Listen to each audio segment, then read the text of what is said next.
સુરતના પીપલોદમાં કારના શોરૂમમાં લાગેલી આગ કાબૂમાં આવી ગઈ। મારુતિના શોરૂમમાં લાગેલી આગ 1.5 કલાક બાદ કાબૂમાં આવી।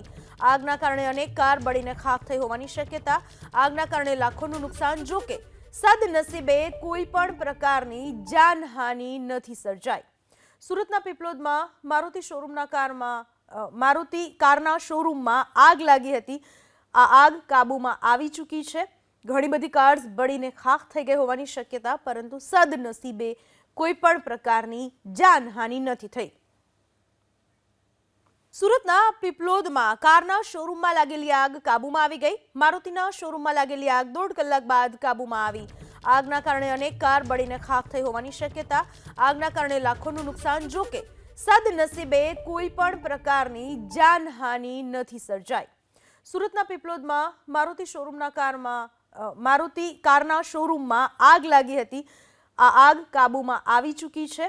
ઘણી બધી કાર્સ બળીને ખાખ થઈ ગઈ હોવાની શક્યતા, પરંતુ સદનસીબે કોઈ પણ પ્રકારની જાનહાનિ નથી થઈ।